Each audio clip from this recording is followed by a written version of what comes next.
बालेनले एकैसाथ बोलाए सिङ्गो युरोपका नेपाल हाकिम, दुई हात जोडेर बिसाए यस्तो बिन्ती।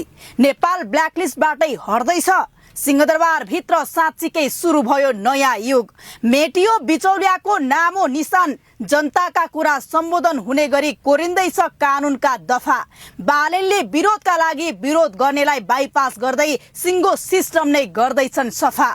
सिंहदरबार भित्र वर्षौंदेखि जरा गाडेर बसेका बिचौलिया र सेटिङका पर्खालहरू रातारात भत्किएका छन्। यो समाचार रिपोर्टको कुरा तपाईले बुझ्नै पर्छ, किनकि दशकौं पछि पहिलो पटक देशको मुटुमा एउटा साँचो, चम्किलो र आशा लाग्दो नयाँ युगको सुरुवात भएको छ। बालेन र शाहको नेतृत्वमा नयाँ सरकार बनेको जम्मा 2 महिना हुँदैछ, तर यसले ल्याएको सकारात्मक तरङ्गले देशको कुना कुना छोएको छ। जुन सिंहदरबारमा हिजोसम्म आम मानिसको पहुँच थिएन, आज त्यही सिंहदरबारको ढोका जनताका लागि खुल्दैछ र पुरातन राजकाजको शैली तीव्र गतिमा बदलिँदैछ।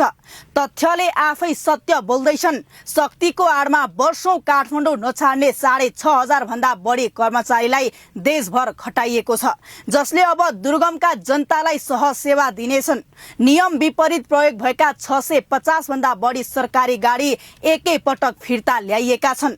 1500 भन्दा बढी अनावश्यक राजनीतिक नियुक्ति खारेज गरेर योग्यता र विधिको बाटो खोलिएको छ। र सबैभन्दा खुसीको कुरा, ल फिडब्याक पोर्टल मार्फत अब तपाईँ र म आफैले देशको कानुन निर्माणमा सिधा दफावार सुझाव दिन सक्ने भएका छौं। यो किन यति धेरै महत्त्वपूर्ण छ? किनकि यसले हाम्रो दैनिक जीवनलाई सिधै सहज बनाउँदैछ।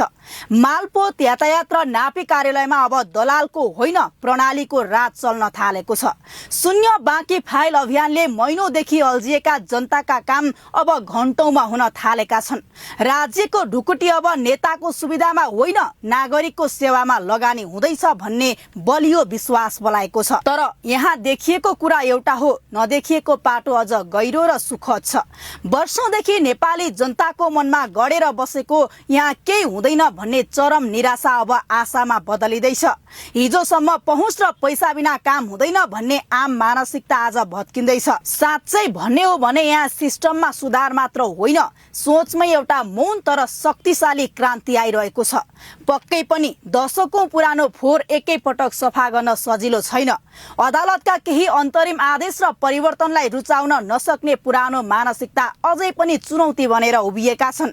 तर पहिलो पटक सुशासनको यो रफ्तार रोकिने पक्षमा छैन। आजै मात्र प्रधानमन्त्रीले युरोपियन युनियन सहितका 30 भन्दा बढी देशका कूटनीतिज्ञहरूलाई एकै ठाउँमा राखेर नेपाललाई हवाई सुरक्षाको कालो सूचीबाट हटाउन जुन आत्मविश्वासका साथ कूटनीतिक पहल गरिरहेका छन्, त्यसले अन्तर्राष्ट्रिय मञ्चमा पनि नेपालको शिर ठाडो बनाएको छ।